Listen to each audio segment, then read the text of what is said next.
Let me welcome you to this lecture. We have been discussing the reactivity of metal carbonyl complexes, and we have seen the substitution reaction in metal carbonyl complexes, and we have also discussed about the mechanism of metal substitution reaction in metal carbonyl complexes with 18 valence electron.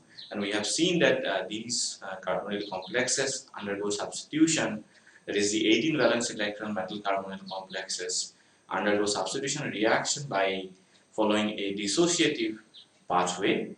Now we will discuss about substitution reaction in 17 valence electron metal carbonyl complexes, as the reaction in this case proceeds in a associative pathway, not by a dissociative pathway. So let us take vanadium hexacarbonyl as an example of 17 valence electron species and see how substitution reaction proceeds in this compound. So if you take VCO6, which is a 17 valence electron species, now substitution will undergo by following associative pathway. So the incoming ligand will come and attach to the complex first before dissociation of carbonyl ligand takes place to give us a 19 valence electron intermediate. Now this particular step is the rate determining step in this reaction.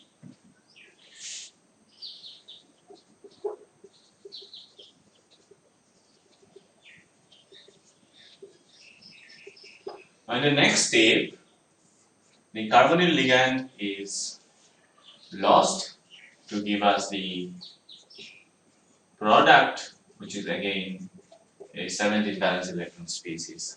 So the second step is typically fast, and the first step, that is the association of the ligand to form the 19 valence electron intermediate, is the rate determining step of this reaction.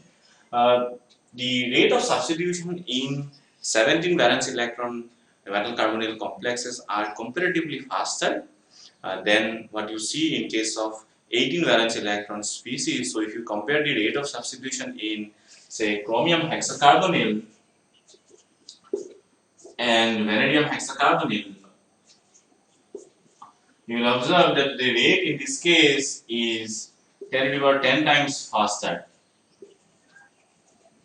than what you observe in case of the 18 valence electron chromium hexacarbonyl complex. So this particular fact, that rate of substitution in 17 valence electron metal carbonyl complexes is faster than the rate of substitution in 18 valence electron metal carbonyl complexes, has been utilized in electron transfer catalysis. So we will see how one can use this particular aspect of substitution or rate of substitution in faster rate of substitution in 17 valence electron metal carbonyl complexes in electron transfer catalysis. So electron transfer catalysis. Now as such, we have already learned the rate of substitution in a 18 valence electron species, where we remove L by another ligand L dash, or we substitute L by another ligand L dash in this complex, is generally slow. Now one can make this reaction go faster by producing a 17 valence electron intermediate and then carrying out the substitution reaction. So how we can do that, we will see. So you start with the 18 valence electron precursor complex and do oxidation of the precursor complex only in catalytic amount. That is, you remove an electron from the 18 valence electron precursor complex to get an oxidized species in catalytic quantity, and that is going to be an intermediate. And you can do the oxidation either by using chemical means or by using electrochemical oxidation as well. So now you can do substitution on this 17 valence electron species as substitution on this particular compound or intermediate is going to be faster than what you expect in this case. So you can do substitution by L dash. So L will be substituted by L dash and another intermediate complex which is substituted by now L dash will be produced. So now if the reduction potential of this intermediate complex where substitution has already taken place is higher than the reduction potential of the precursor complex over here, then it can oxidize, this particular species can oxidize the 18 valence electron precursor complex to give us this 17 valence electron intermediate complex once again. So it can oxidize, and when this gets oxidized, it will produce it get reduced itself and produce this 18 valence electron product, and the precursor complex will undergo oxidation to give us this particular intermediate complex, which is the oxidized version of the oxidized complex, oxidized state of the precursor complex. So this is how we have completed the catalytic cycle, and what we have seen is that just by producing a small quantity of the oxidized precursor complex, one can carry out the substitution reaction in much faster step. So this is the first step of this electron transfer catalysis, where we do oxidation in catalytic quantities, and in the second step we see that the substitution takes place, while in the third step now oxidation of the precursor complex is carried out by the substituted species over here, and then the reaction can continue to happen in this way to ultimately give us the product in much faster rate than what you would get without the catalytic oxidation step over here. So that is how one can complete the or increase the rate of substitution in 18 valence electron metal carbonyl complexes by doing electron transfer catalysis.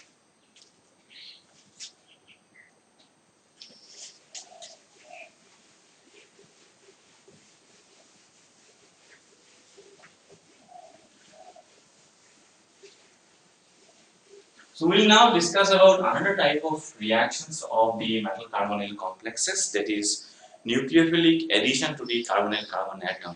Now the carbonyl carbon atom in metal carbonyl complexes is like bears a small positive charge because it is attached to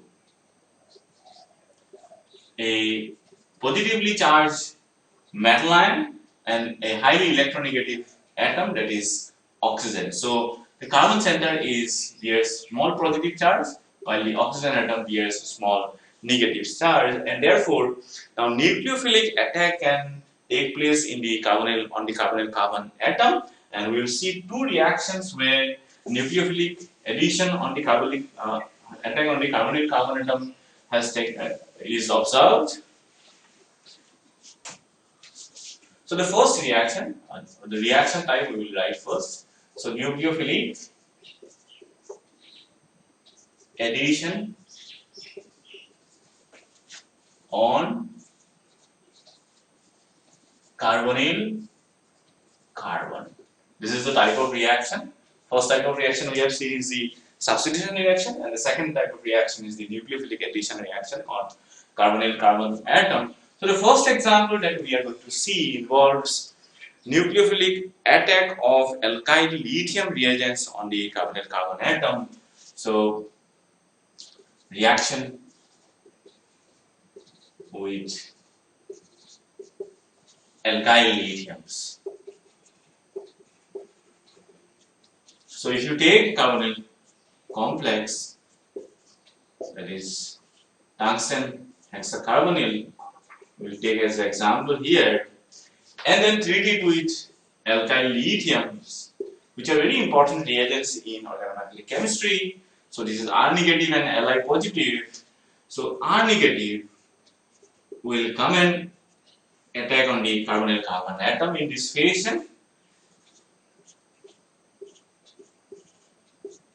So this will lead to now formation of a metal to carbon form a double bond here, and this will be R and O negative Li. So this sort of an intermediate complex is formed initially, and this can now be stabilized by alkylation or O-alkylation, and two different types of reagents can be used. The first one can use is diazomethane, that is an alkylating reagent. So, or one can also use other alkylating reagent, that is trimethyl oxonium salt.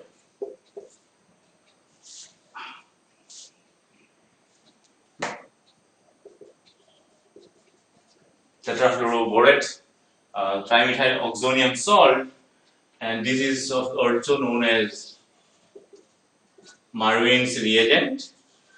So any one of these two alkylating reagents can be used, and the final product that you are going to get in this reaction is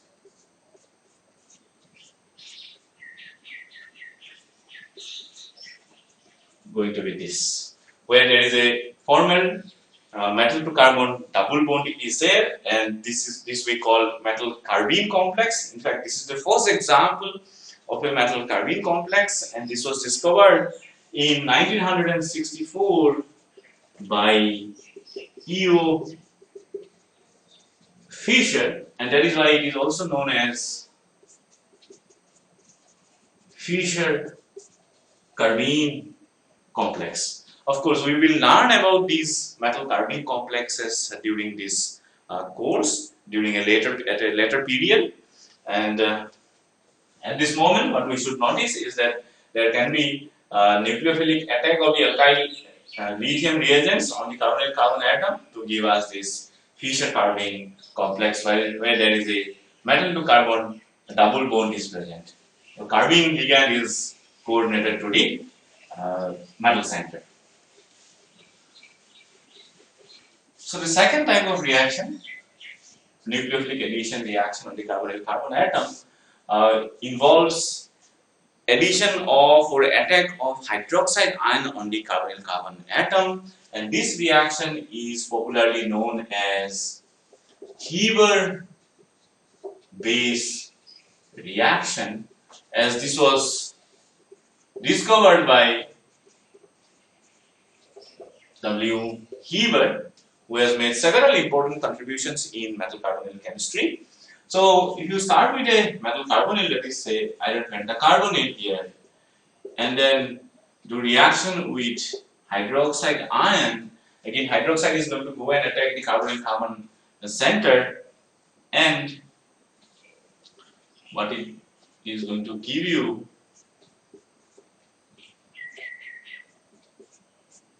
is this sort of a carboxylic acid intermediate.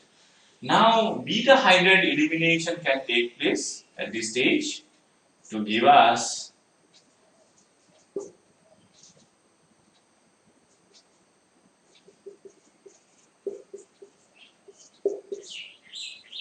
so if you look at this reaction, this particular step of the reaction, you will notice that the iron atom has been reduced in this product from oxidation state 0 to -2 here, because this is not H negative, this is, we can consider this to be H positive. So the iron center is essentially 2 negative here, oxidation state, and the it has been reduced to from 0 to -2 oxidation state by the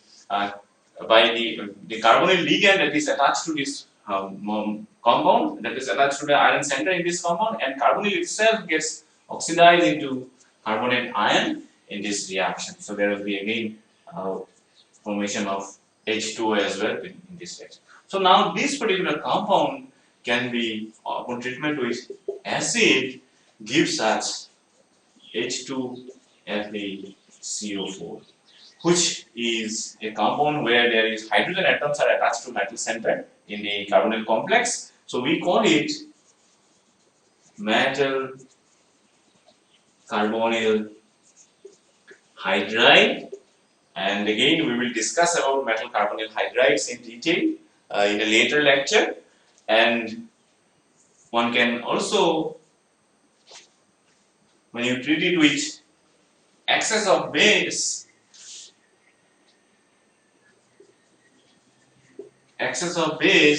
this is going to give you can remove the hydrogen and produce AFeCO4 2 negative. So that is 2 sodium countercations are present, and this one is a very famous reagent in organic chemistry known as the Coleman's reagent, and we will see how it can be used in organic synthesis, the Coleman's reagent. So this is a reaction where hydroxide ion attacks the carbonyl carbon atom and gives us either one can make this sort of negatively charged metal carbonyl complexes. So when you produce negatively charged metal carbonyl species, you call them metal carbonyl anion. One can also call them as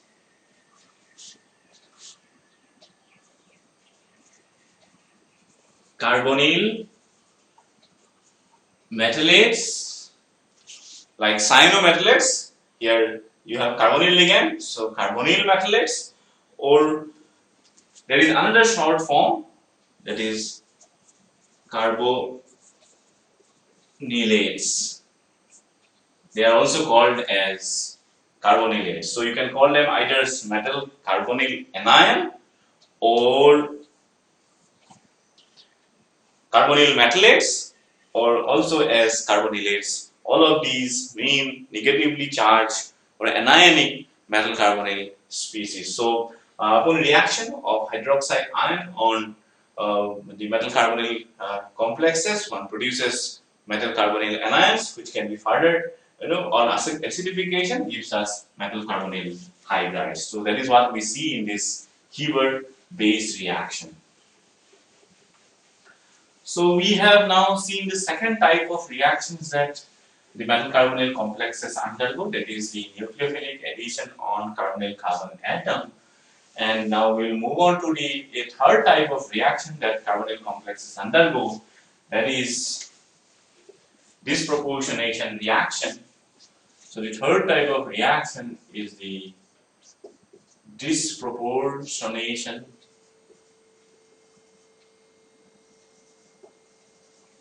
reaction. So we know about disproportionation reaction that the metal undergoes self-oxidation and reduction to give us oxidized as well as reduced metallic species. So in this case, what we will see, if we take Mn2CO10 as the example here, and now treat it with Lewis base, then it is going to undergo disproportionation reaction. So you treat it with pyridine, what you will get is manganese is in zero oxidation state in the precursor complex. So this is oxidized to +2 oxidation state, and again it will also be reduced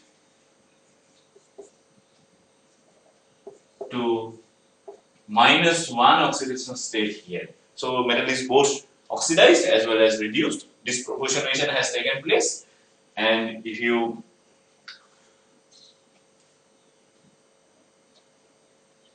this is 4, this is 2, and this is 3, and this is going to be 12 pyridine. That is how you balance the reaction.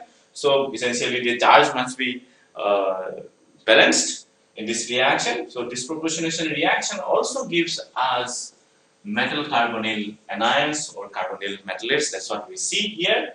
This is one example of disproportionation reaction that we see where the disproportionation is essentially triggered by addition or reaction with Lewis bases. So the fourth type of reaction that metal carbonyl complexes undergo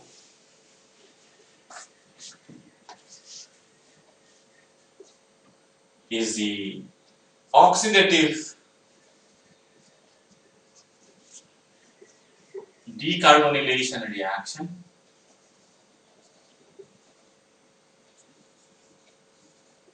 where other ligands get attached to the metal center and the metal gets oxidized, while at the same time carbonyl ligands leave the metal carbonyl complex, and that is why we call it oxidative decarbonylation reaction. And there are many examples of this oxidative decarbonylation reaction, because carbonyl complexes are essentially prone to undergo decomposition under thermal as well as photochemical treatments, and that is why many examples of these reactions have been already reported. You should look at these reactions yourself.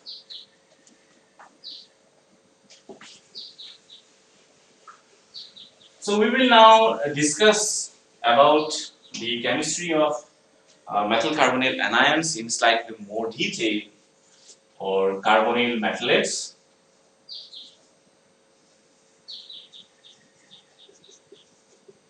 In more detail, we have already seen how one can prepare carbonyl metalates starting from metal carbonyls through the attack of hydroxide ion, as well as we have seen how metal carbonyl anions can be produced by the disproportionation reaction. At the same time, we have also seen earlier how one can prepare metal carbonyl anions by reduction of metallic salts with strong reducing agents, that is by using the alkali metals as reducing agents. We have seen this reaction where when we use potassium as the reducing agent, the product one gets is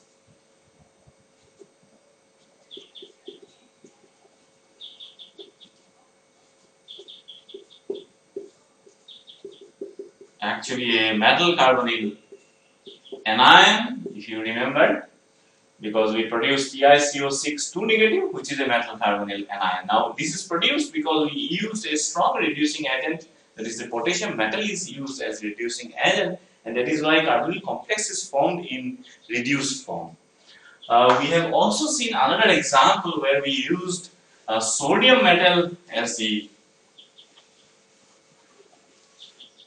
reducing agent.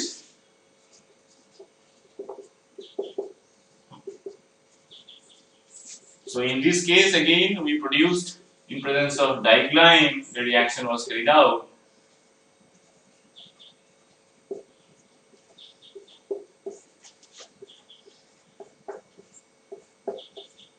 So this is negatively charged, in the carbonyl complex part is negatively charged and it is carbonyl metalate.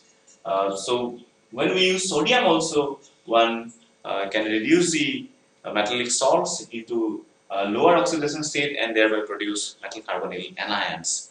So even if we start from carbonyl complexes itself and then do reduction using alkali metals, then we can get metal carbonyl anions directly. So if you start with say Mn2CO10 and then reduce it using sodium metal, what you will get is MnCO5 negative here. So this is 2, and so you need 2 sodium metals.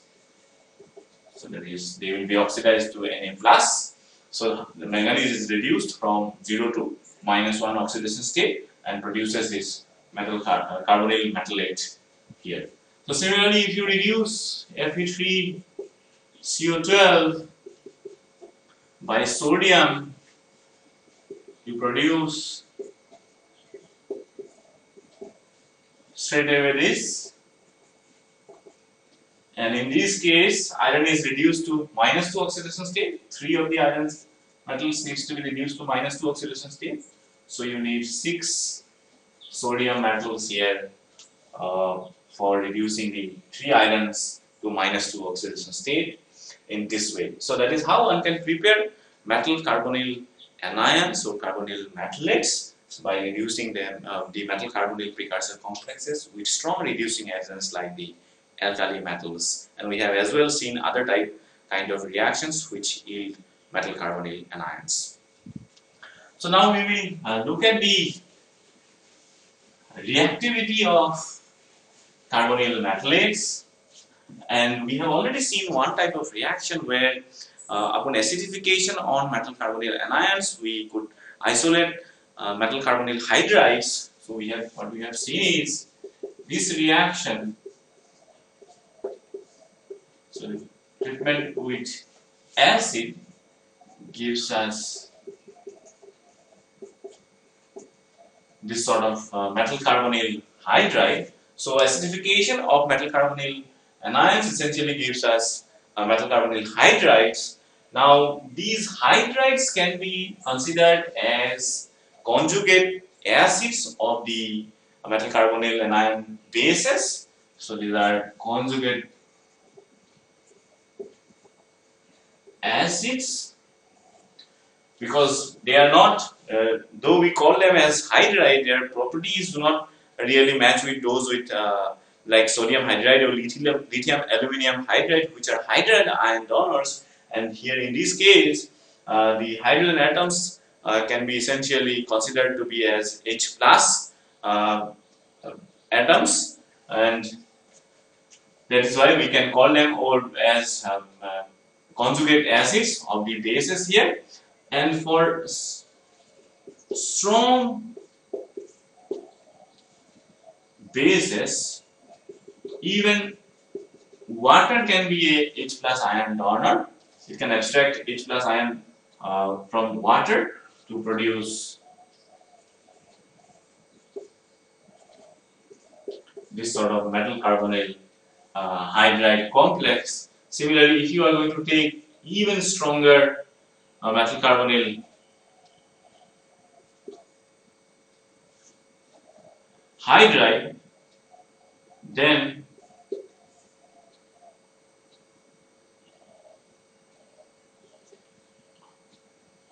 one can take even methanol as the H plus ion donor.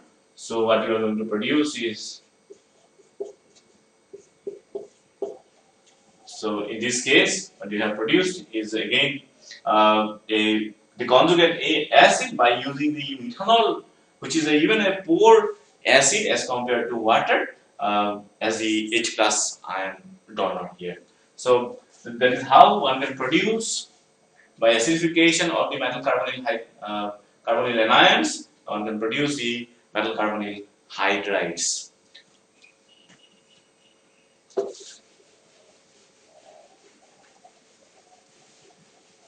Another type of reactions or important reaction that the metal carbonyl anions undergo is the alkylation reaction or silylation reaction. So that is alkylation or silylation reaction. So if you start with a metal carbonyl anion and then do reaction with an alkylating reagent like methyl iodide, which will alkylate the metal carbonyl anion, and you will get this sort of a product.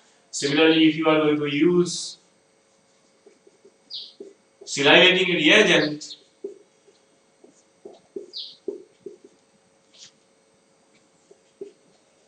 trimethyl silyl chloride, it will get silylated.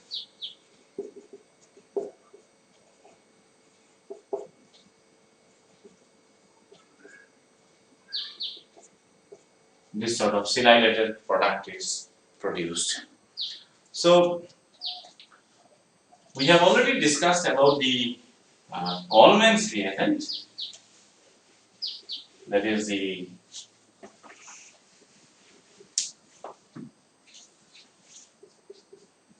Na2FeCO4, that it is used as an important reagent in organic chemistry, and it essentially undergoes alkylation or acylation reaction with different alkyl halides or acyl halides, and which can be further derivatized by using appropriate reagent, and it helps one to produce different derivatives of alkyl halides or acyl halides. So we'll see how one can do that. So if you do reaction with RX, it will undergo alkylation reaction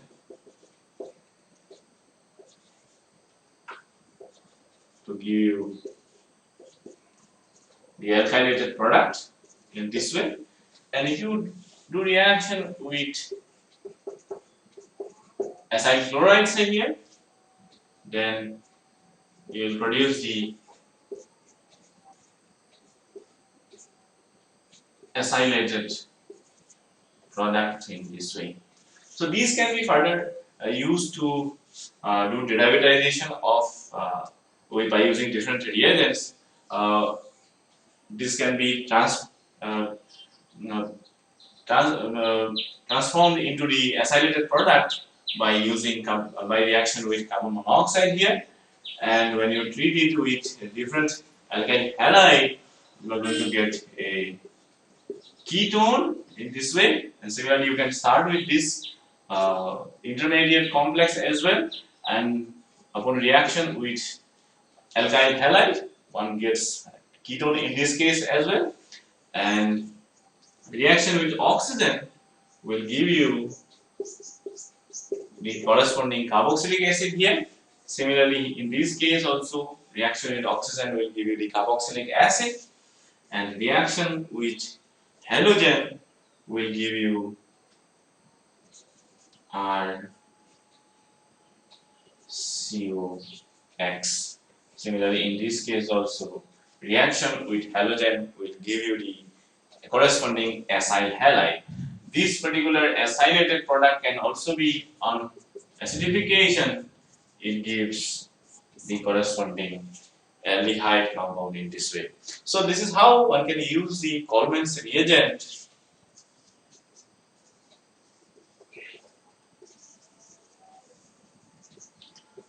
to produce different derivatives from alkyl halides or from acyl halides.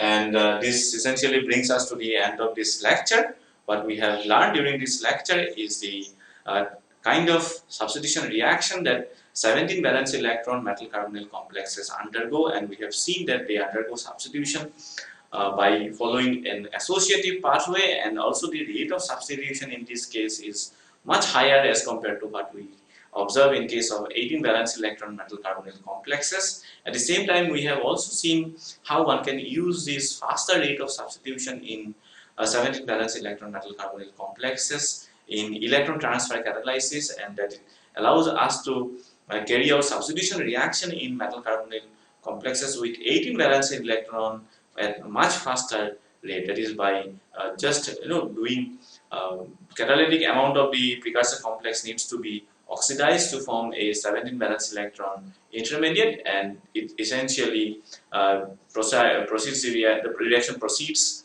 to give us the substituted product at much faster rate. And now we have also seen two types of nucleophilic substitution reaction on nucleophilic addition on the carbonyl carbon atom. That is the first reaction we discussed is the reaction of alkyl lithiums with carbonyl metal carbonyl complexes, and we have seen that one can produce metal carbene complexes when the nucleophilic attack of alkyl lithium takes place on the carbonyl carbon atom.